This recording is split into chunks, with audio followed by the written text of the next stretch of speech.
You are listening to the Wealth Formula Podcast with Buck Joffrey. Get ready to change your life. Welcome, everybody. This is Buck Joffrey with the Wealth Formula Podcast. And today I would like to start out by reminding you of all the great goodies that you're missing out if you have not been to wealthformula.com, which is the website and home base of this podcast. And that is a place where you can get all sorts of free stuff. And who doesn't like free stuff? We're talking about free books and free downloads of all kinds. You can also get on the investor club list if you are an accredited investor, and make sure that you start actually taking some action on these things that we talk about on the show, rather than just sitting around on the sideline with some lazy money in your lap. Also, I want to remind you that there is a course. So, we have this community called Wealth Formula Network, and we started this thing out with a course, right? And the course is called Your Roadmap to Real Wealth. And it is a course that gives you the foundations, the basics of personal finance that you did not get in school, probably, unless you were an accounting student or you had some special education that none of the rest of us people seem to have.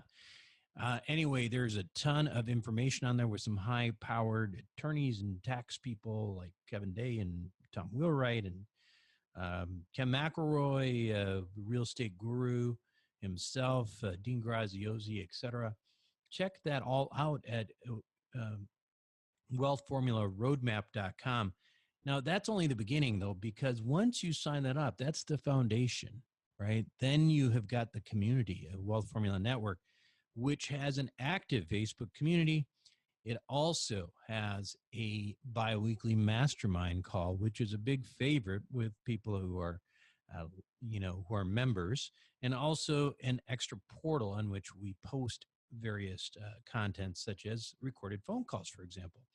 Anyway, check it all out again at wealthformularoadmap.com. Would love to have you, and especially if you're one of those people at the Scottsdale event and got a lot out of it, this is exactly where you will find the same kind of thing on a weekly basis. Don't make it just a,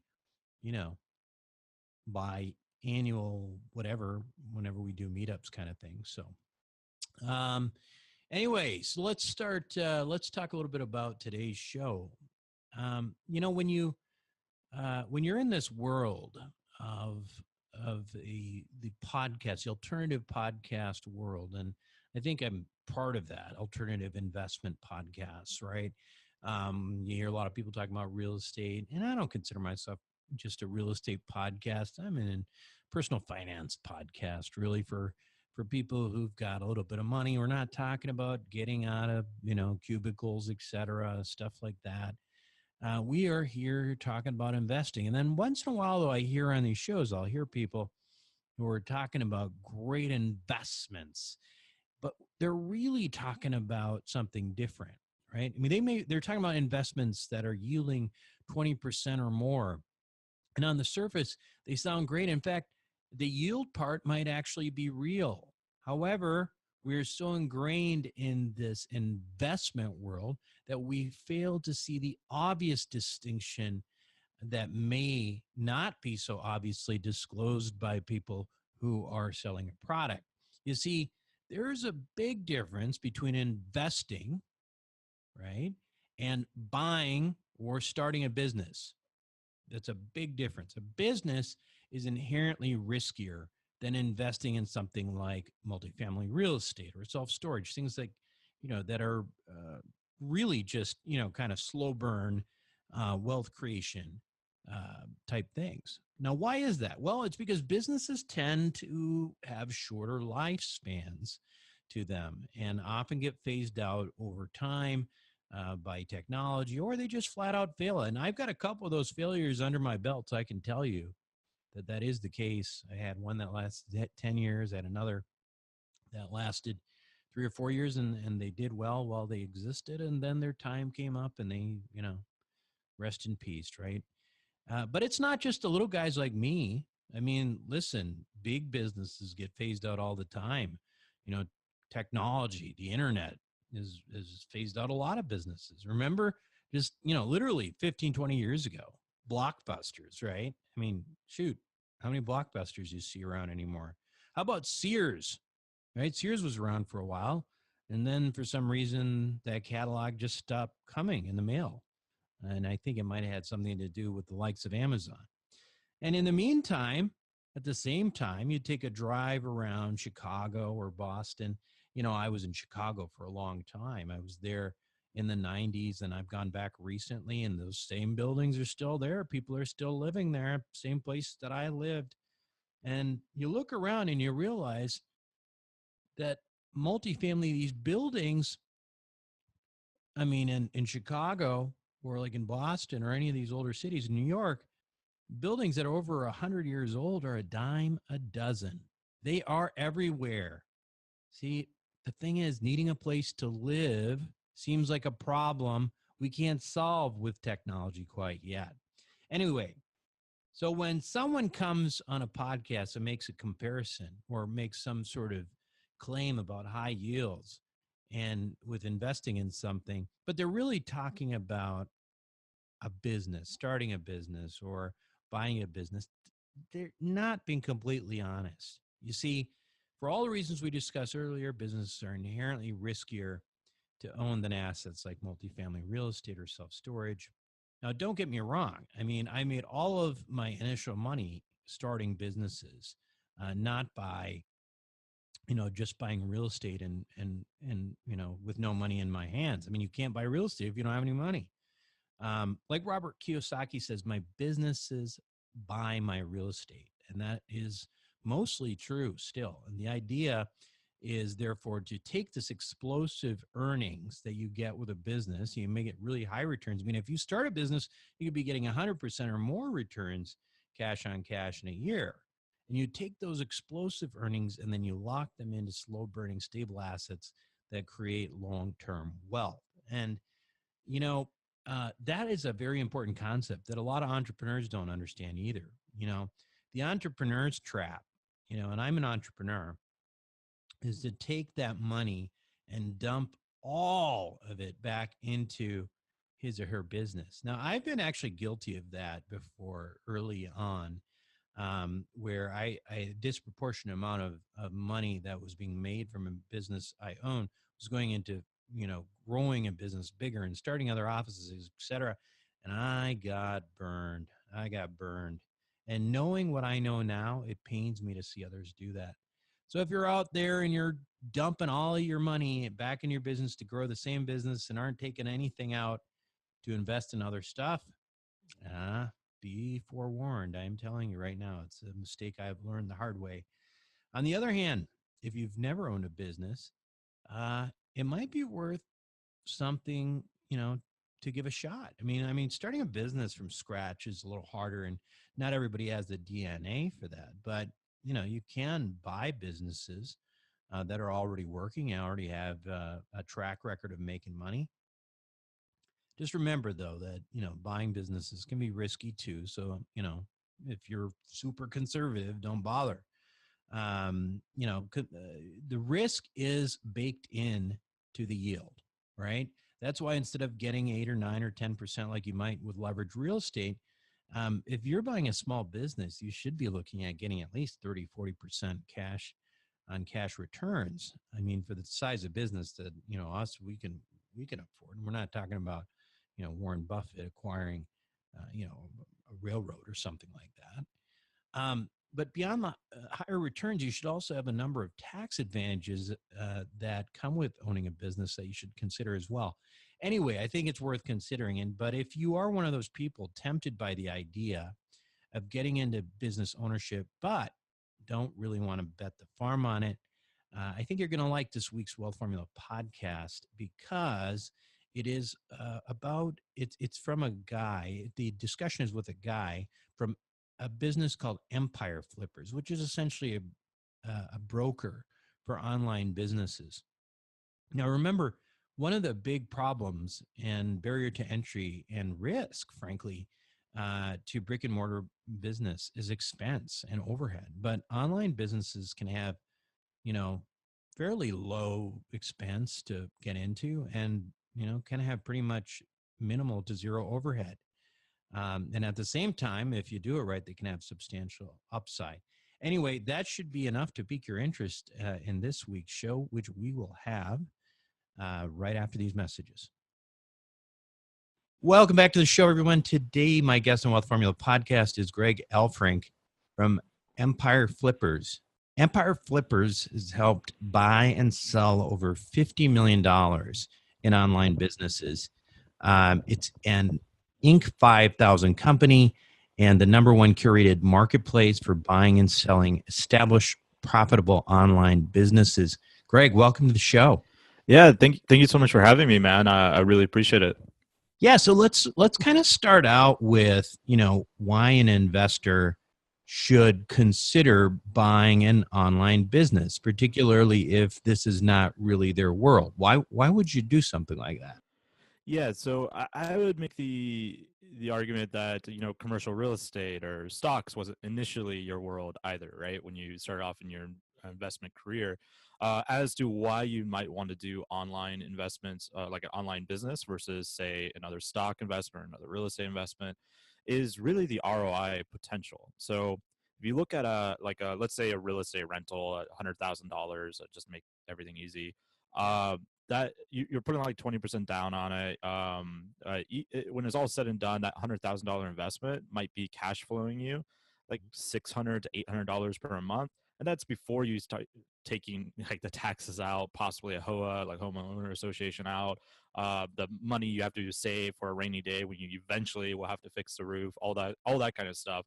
And now you're looking at a cash flow of maybe $300, right? Of actual monthly net profit. If you took that same $100,000 and you invested it in, say, a content website that's fairly hands off, that right now with the way multiples are, that would be about $4,000 to $5,000 of cash flow per month with no roof, with no tenants, with no drywall you need to fix or anything like that. And yet, it has the same ability that real estate attracts so many of us to, in that you can really control the investment. So unlike stocks, where you invest in a stock market or a stock, company or whatever, you don't really control the destiny of that stock, of that investment. Like you could, if you had a ton of money, you might be able to fluctuate the value of it, but that's not most of us. And when you buy an online business, you really do control every single aspect of it to a much higher degree than any other investment, and with a higher return. Now it is more volatile, of course, but the higher return goes with the higher risk, right? No question about it. And we were talking about this offline a little bit. I mean, I am a little bit part of this world already, and I would agree with a lot of the things that you're saying right there. Let's talk specifically about the different kinds of businesses that you broker, because just online businesses are about as diverse as offline businesses. That's true enough. Yeah. Yeah. So give us sort of the 1,000-foot summary or view. Yeah, so not to be promotional or by any means, but if your audience wants a much more in detail answer to that question, I actually wrote a ebook on that subject. It's called the 13 most popular online business models, and it covers all the different models that we sell. It's like available on Amazon. You can just go to our blog. There's a blog series on it. But to answer your question, the short answer is I boil it down to like three different types of businesses, or I guess four. So there's content businesses, and those are like your typical blog. So it could be about anything, kitchen appliances, homework, home improvement, whatever. And they typically make money from the search traffic that's coming in on certain keywords. They usually have display ads, or they're monetizing through what is called affiliate marketing. So the most famous affiliate program, of course, is Amazon.com. It was a kitchen appliance thing, and they had a guide on the best blenders for juicing or whatever. Then links to that blender on Amazon. Whatever they buy during that 24-hour period, Amazon gives them a commission. So that's the basics of content sites. They're almost like magazines, like online magazines is one way to look at it. Then there's e-commerce stores, and e-commerce is just like your typical offline business or brick and mortar selling whatever physical good usually that you want, only it's the online version of that. So within that, e-commerce has drop shipping, which is another form of e-commerce where you're basically using a middleman to source the product, so you don't have to invest large amounts into inventory. But then there's the other really popular subset of e-commerce, which is Amazon FBA, and that's exactly what it sounds like. You source a product from either a factory in America or China or wherever, and then you put that product inside of Amazon's warehouse, and they'll actually put your product as a product listing on Amazon.com, and that's gotten a lot of attention in the last 2 years or so. The final one, the final big uh, differentiator business is software. So software as a service, typically, or SaaS as it's commonly called. And SaaS is basically where someone pays a monthly membership to use your software. So the example that almost everyone's familiar with is Netflix. So Netflix is technically a software as a service. The service that you're renting for $10 a month is their streaming service, right? Um, Most SaaS businesses are B2B. Netflix is just an easy example for me to call out. Yeah.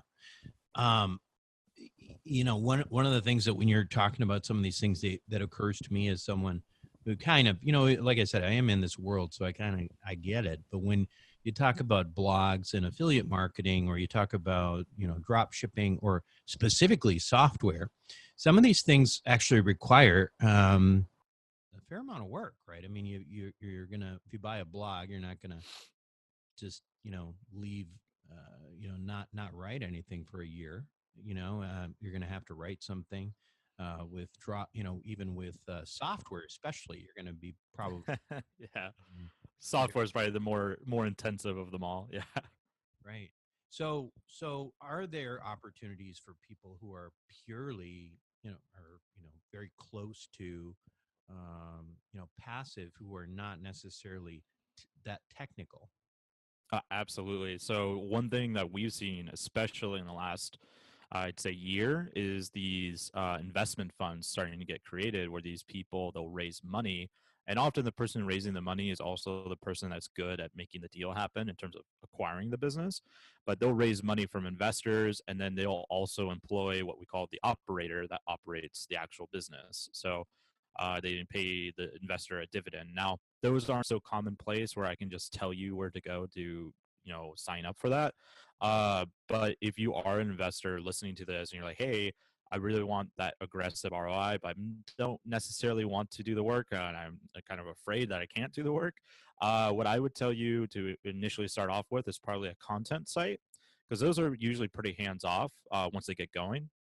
Like all the work is front loaded on most of those content sites to get it initially ranked in Google. And once you're ranked, it's just you just stay there and you get traffic until an algorithm update comes or a competitor comes. But usually you're pretty solid for at least a few months.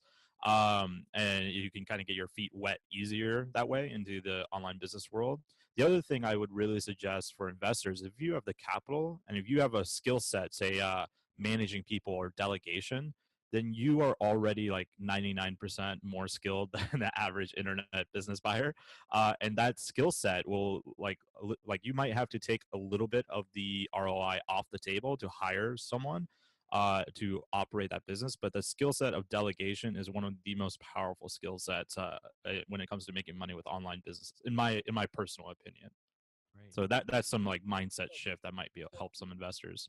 When I think of risk for these kinds of things, let me give you an example. For we, in one of my businesses in Chicago, had it's an offline business. It's a real business, but so much of the traffic over the last decade was driven by the fact that we were ranked number one for a keyword. I mean, our search engine optimization, we literally were number one for these, major keywords for a decade through all the algorithm changes, et cetera. Wow, that's amazing. Yeah, it is amazing. The SEO guy is Hope you he's got a good bonus. my savior, man. He's the best ever.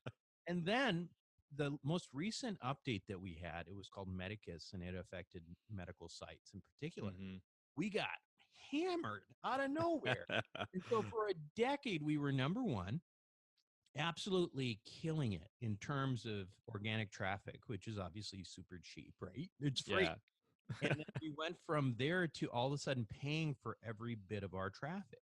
So that is obviously one of the big risks that you're going to run into, right? I mean, would you consider that the biggest risk when it comes to any site in particular that would require traffic? So that's a really good question. It really depends on the business because every business is a bit different.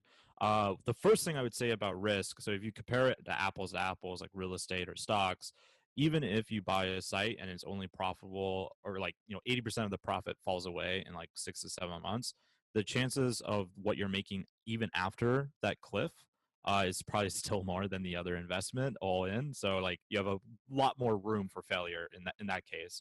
As far as risk goes with the search traffic example, you bring up a really solid point.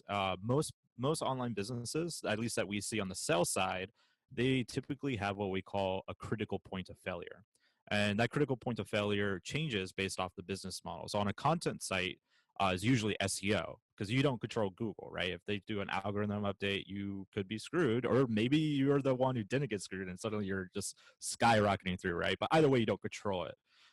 With Amazon FBA, the critical point of failure is Amazon because Amazon could at any time take away the program or change the rules and suddenly your account's banned, all that kind of stuff. So most online businesses that we sell, that we see, typically have these critical points of failure, but that doesn't mean they can't be mitigated. So in the SEO example, say I was buying a content site and it's good branding, people are coming back to the site. The first thing I would do is start building an email list. So then I can start having omni-channel. Right now, I'm not relying as much on Google. Google is still my prime breadwinner, but I'm mitigating that by collecting an email list. Maybe I start doing some Pinterest marketing on there as well, which is also really powerful and organic, similar to Google. It's like almost like the Google of social media in a sense, if you're in a visual niche. So that was another way you can mitigate that. So as a buyer, you always want to look at that risk and realize like this is a real risk. Am I willing to take that risk? And is there steps that I can take to help mitigate that risk?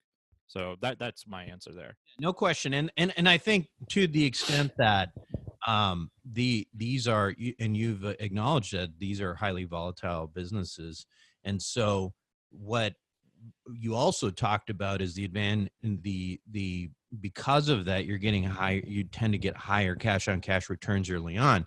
In the example that you used, for example, I think you were saying that if you put $20,000 into something, you might be getting $4,000 a month back. Sorry, $100,000 back on that. Like that would be an awesome multiple. It's interesting though, because I remember looking at sites some time ago, and depending on what it was, I mean, or the size of the site, I mean, some of the sites would be worth, you would pay like 1 year profits. I mean, that would be Yeah.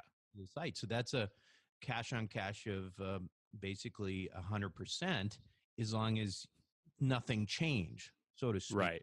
Right. So can you talk a little bit about valuation specifically when it comes to these things? Are you, and I'm sure it depends on the size of the site, it probably the aging of the site, the type of business that it's in. Tell us about what goes into the valuation of all that. Yeah, good question. So we actually have an entire team set up to value these businesses. We call it vetting. And most of the businesses that come to sell with us, we don't actually end up listing on the marketplace. I think we're still rejecting around 2/3 of businesses that come to us. So any business you see on the marketplace has passed our vetting checks. And what that means is that it's legitimately making money, it's legitimate traffic. What the seller is saying is true to the best of our ability. But in terms of how we actually value that business, there's a lot that goes into it, but some of the main factors is age, like you mentioned. How old has it been, and what's the track record of that profitability? How does that profitability look like on a year over year basis? Now, some online businesses are so new that you can't really do year over year. They might have 16 months, but they don't have 24, right? So that's one reason why we price using a monthly window. So we usually try to do a 12-month window, but if they do have that year over year data, that also one, they're probably going to get a better valuation because they have more data. And two, it lets us look, is this profit trending upwards? Is it trending downwards? Is it steady? Is it seasonal? All that kind of stuff. So we look into that. We also look at the backlink profile, if it's an SEO site. If it's a commerce store, we also look at how many SKUs they have. So a SKU is the actual product that the store is selling. It's like shorthand jargon in Sure. e-commerce world. So if they have just one SKU, one product, and that business would be worth $400,000, $600,000, we're much less likely to give them that $400,000, $600,000, even if everything else checks out, because that's one product, right? That point of failure has increased dramatically. Now, if that was spread out over 8 products, then okay, if one product falls out of favor, but the other 7 products are still doing well, and no one product makes up over like 50% of the revenue, then this is a more stable business, more attractive to a buyer too. So that's things like that will go into effect as well. There are a few other like softer points, like do they have good documentation, like of their systems, of their standard operating procedures? Do they have a team in place? Does that team come over with the new owner, or do they have to train like a new group of people? So there's a bunch of different factors, but net profit and the history are the 2 major factors. Talk a little bit about the size of businesses and the cost of businesses that you're typically dealing with, because I presume there's not a lot of, you talked about real estate. Obviously, one of the big advantages is that we can use the bank for the majority of the cost. Here, presumably, you're going to be paying out of pocket, or maybe you have some kind of, seller financing or whatever. But what kind of cost are we talking about typically for websites that you guys broker in particular? Yeah, so our websites really have a really big range. So we sell sites as little as $20,000, and all the way up to we've sold one site just recently for $3 million. So that's a huge range. So it kind of meets everyone's criteria a bit. In terms of like average deal price, if you look at all the businesses that we sell on average right now, the average price is about $115,000, or maybe it's $121,000 now. It's been a bit since I looked at the number, but that's the average deal size. As far as financing goes, you're absolutely correct. I was actually on another podcast where the guy was surprised at how low the actual sales multiples are for online businesses versus, say, an offline business. And one of the big reasons is because of this pain point. Financing is just not in our industry. If you go into Wells Fargo, like, hey, I want a $200,000 loan to buy this Amazon affiliate site, that bank is going to be like, what are you talking about? And get out of my office. Like, you are crazy.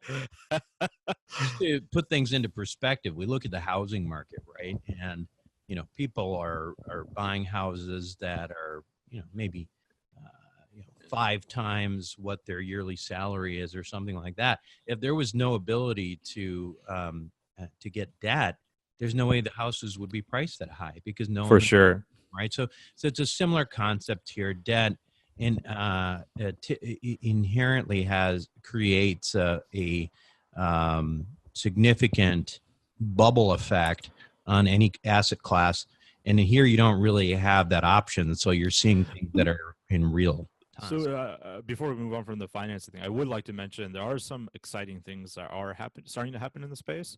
For one, SBA loans, so Small Business Administration. If you're a American citizen looking to buy a online business, online businesses can qualify for SBA, and we've done a couple deals like that now, and those can be very attractive ways to do the business, or to acquire the business, because they'll give you almost like the vast majority of the value of the business. They'll loan it to you, and it's a very agreeable rate if you want to go that route. Another thing is a thing I pull from real estate, from a lot of creative financiers who invest in real estate. A lot of that stuff that you learn in like commercial real estate or even residential real estate investing to do creative loans applies to our business too. So we have people, they'll go around their local communities, like local investor clubs, local entrepreneur clubs, even their local dentists. They'll raise money from them, and they'll use that to help them structure the deal.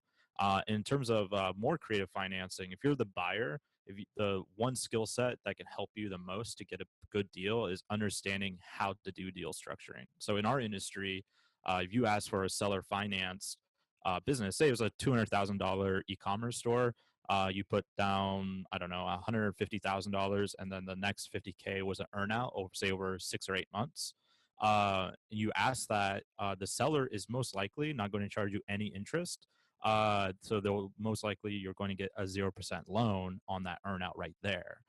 You still have to put a lot more down than say real estate, but there are a lot more creative wiggle room in our industry because even the sellers know that like, hey, financing's hard here. They want all cash, right? But they often understand that's not always going to be a possibility. So again, let's go back then to the question of multiples. If I'm buying, I mean, do you have a range? I mean, from small business, the smaller size, 20,000 business to the 3 million, you probably, as you go up in that cost of business, I presume that your return on investment or cash on cash goes down considerably because of the increasing level of stability. I wouldn't say that's always the case, if I understand the question right. So, like in the lower end of the market, like $20,000 to $30,000 businesses, their multiples are actually slightly inflated versus like bigger businesses, like or say like a seven-figure business. But they are also more risky too. So, like, Multiples are inflated, meaning you're paying more for it. yeah, because there's less. There's like at Less once there's less of them that are actually verified. Because if you go underneath the $50,000 mark, that's usually where most of the internet scams exist. For like yeah, like where they're like photoshopping the numbers, or maybe they had their friends and families buying everything through their Amazon affiliate link to like play it up. So it becomes much more difficult for someone to play with numbers when you start getting above a certain range, and usually that's the 50K range. Example, $100,000 site. Yeah. What range of sort of um, you know cash on cash would you potentially be looking at in sites that would cost you about $100,000? Yeah, so right around there, you're looking at EBITDA of like 2 to 3x. So we use monthly pricing, not annual pricing. So that's more like 23 to 38x of that monthly net profit. So that would be if working backward for that, then you might expect to get if all things were equal, you might get your money back in your pocket in approximately 2 years. Yeah, and if you understand what you're doing, you can do that much quicker. So one of the things that buyers have an advantage of if they decide to learn a little bit about how internet marketing works, or even if they just hire someone that does, which is actually what I recommend because it's more leverage. So let's say you buy that content site, that $100,000 content site, and it's making about $5,000 a month. You do something called conversion rate optimization, which improves the actual user design of the place. And there's a bunch of companies you can go out and hire to do this for you. So if you're more of the investor type, you can deploy a little bit extra capital and they can get it done for you. Typically only takes about a month. To set up the actual test only takes a very short time, but then you need to collect the data to make sure. And basically what that does is, say if I have 1,000 visitors coming to a single page and I'm converting 100 of those visitors to customers, and then I do conversion rate optimization or CRO.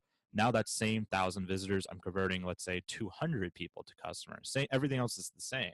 And I've seen seen buyers do this when they buy these businesses, and they often get a 20% lift in their net profit just from this one small thing. That doesn't take them much time, doesn't cost them much money to do. It's usually about $1,000, maybe $3,000 if you hire someone to do it for you. And they're seeing like on that $5,000 site now that might be making $7,000 or $7,500. And in 6 months, the other thing that they can do is what we call a flipper Fred model. So this is the same concept as buying a a house that you have to do some restoration on. So you buy a house for a low price because it has some work you need to do, and then you go and flip it, right? Same concept. Well, So yeah. And so I was curious about that as you were talking about it, because obviously the name of your business is Empire Flipper. yeah, it comes from the flippers. Yeah. So the thought here potentially is that you could be taking, products, people are selling things. You could buy things and then improve them. And if you're good at improving them, you could go back and then sell for a higher, Exactly. Since I've been working with Empire Flippers for 3 years now. April will be 3 years. And I've seen the same business sold on our marketplace 4 times. And I saw this one business just recently. He bought it from us, and then he sold it with us literally like 10 minutes after he bought it from us, which was the craziest deal I've ever seen. But He was like arbitrage. He was yeah, it was very. He was like, "Hey, do you guys," he like sent in the money to us, and we were about to, because we have a team called the migrations team that actually helps you like transfer all the technical assets over to the new owner and make sure everything is like good and good, like everything's hitting the right revenue marks, all that kind of stuff. And we were starting that process, and then he just asked us like, did you guys have any other interested buyers? Like, I'd be interested in seeing what they say. And we just happened to have this one guy who came in too late to the deal, who was wanted to buy it for significantly more, and it just worked out. Like, okay, I guess we're transferring it to this guy. kidding. So he didn't even do anything to it. He just Yeah. Now that's extremely exceptional, right? Don't think that's at all normal. That I've never seen that happen before. What's a typical brokerage fee for this kind of thing? I mean, is it like real estate where it's sort of 5-6%? So in our industry is a bit higher. So in our industry, the way our company works, we have a rolling commission structure. So anything that's less than $1 million, we do 15% on the successful sell, and then $1 million to 2 million, it's 12%. 2 to 5 million, it's 10%, and anything 5 million above is 8%. And the seller's paying that, right? That's right. The seller pays it. So that covers all the costs of what we're doing in terms of marketing the business, the negotiations, the vetting, the migrations, all that good stuff.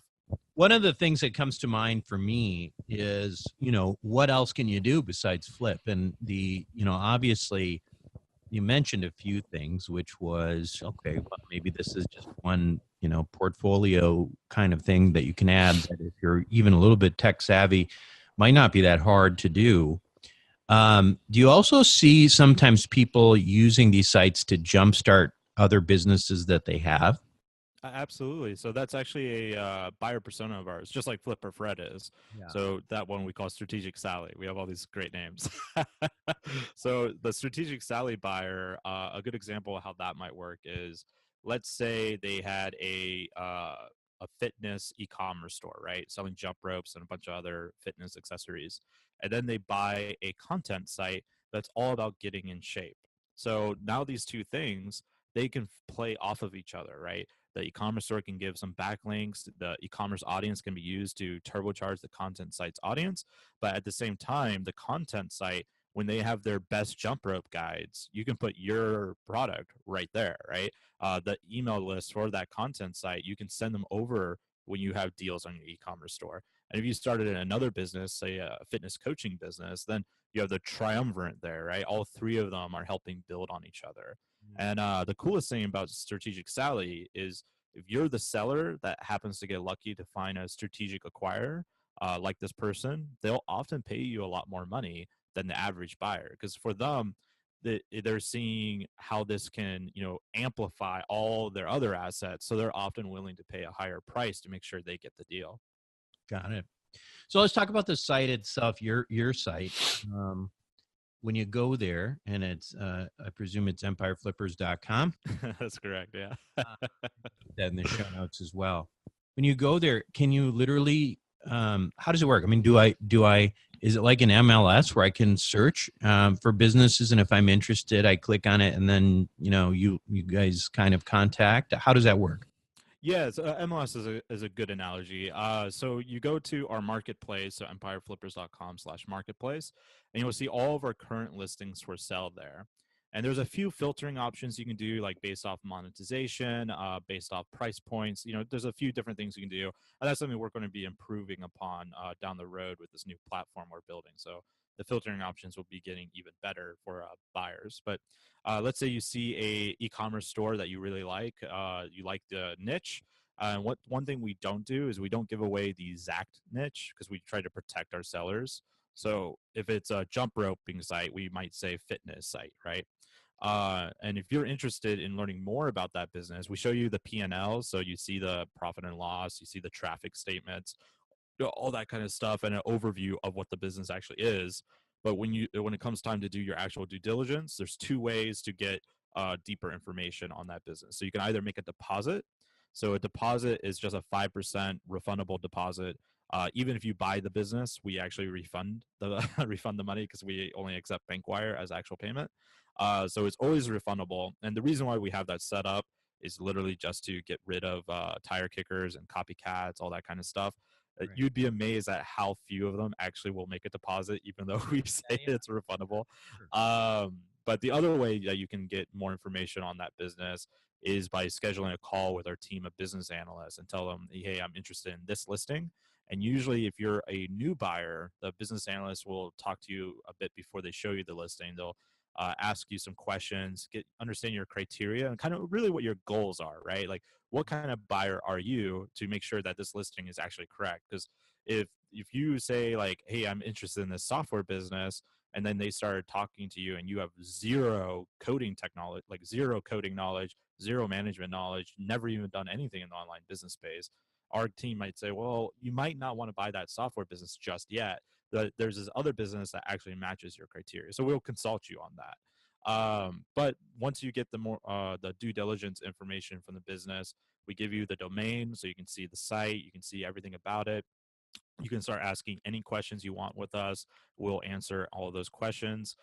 If you want to talk to the actual seller, we'll set up something called buyer-seller conference calls, and that's where our sales guy, he'll tell you as the buyer, like, hey, look, this is the seller. I'm going to bring him on. Here's some things you should know about the seller that might help you get a better deal. Just where the seller is coming from, what he wants. We coach the sales side too on who the buyer is that they're about to talk to, because we want everyone to walk away winning. All three sides of us on this. From the buyer seller conference call, usually you can hash out the deal in more real time about deal structuring, earnouts, all that kind of stuff. Usually the deal isn't done just then, but usually happens shortly after a buyer seller conference call.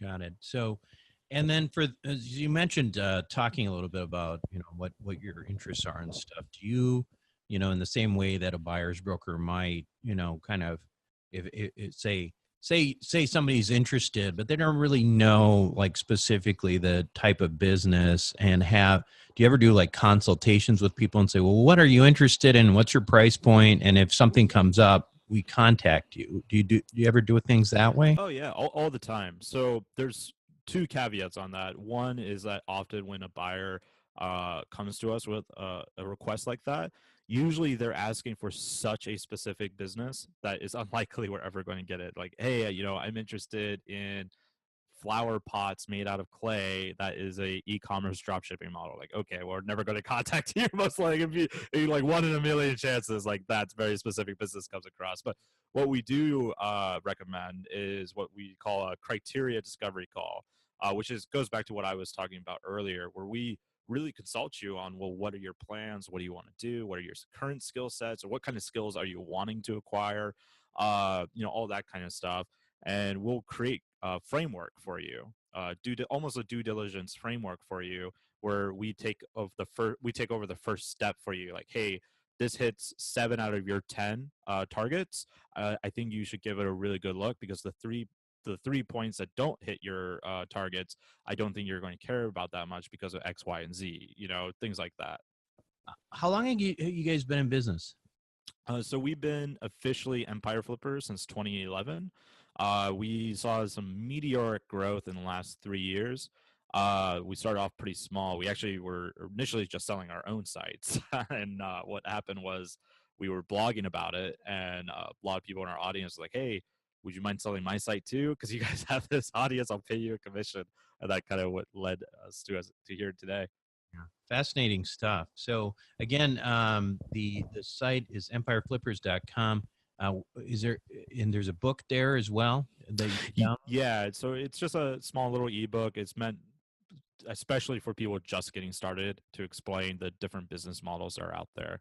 I can send you the Amazon link, or like I said, you can just go to our blog. It was originally just a series of blog posts, so you can also catch it there. Fantastic.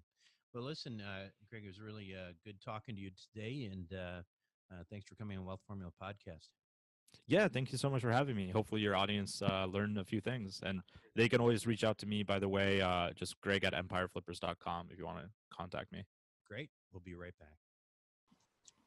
Welcome back to the show, everyone. I have to tell you that I really enjoyed that interview because I love the idea of online businesses. I've been tempted by buying them myself. May do so in the future. However, the important thing to remember, though, before you get into this, is that you really need to understand your own limitations and come up with some kind of strategy if you're going to do that. And I would recommend you talking to the broker about your own skill sets, et cetera, and anything like that before you get involved. Um, you know, Listen, if you're a tech person, for example, and can figure out how to improve conversion or search engine optimization, or you even understand what I'm talking about, it might be a no-brainer for you. But for those of you who are looking for a less hands-on approach, just be careful. Um, Careful on the buy, especially. Consider partnering maybe with some more tech-savvy individuals who can improve your net operating income. I mean, this is an area where I do like the idea of flipping businesses, just because of the volatile nature of all of this, that if you can improve something and sell it quickly, it could be something that could be really exciting. The problem is that, again, I assure you that it won't be fully hands off. You'll at the very least need somebody else, maybe it's your kids or somebody managing this and taking care of it. By the way, if anyone moves forward with buying a business like this, particularly from this group, let me know. I'd want to hear all about it. Shoot me an email or leave me a voicemail. If you go to wealthformula.com, you can go to leave Buck a voicemail. And by the way, I would like to encourage you to go there and ask me some questions or leave me some comments, because we will be doing an Ask Buck show in the not so distant future, and I'd love to get your voice on the show. Also, while you're there at wealthformula.com, give me a 5-star review. There's a little button there you can click. It says give us a 5-star review or something like that, because that really helps keep up the quality of the show, exposure to others by getting us higher in the charts, and at the end of the day, helps us to really continue with getting high quality content and guests. So that's it for me this week. This is Buck Joffrey with Wealth Formula Podcast, signing off. Thank you for listening to the Wealth Formula Podcast. Visit us on the web at wealthformula.com. The information contained in this podcast are opinions, not fact. As always, consult your own financial team before making any investment. See you next time.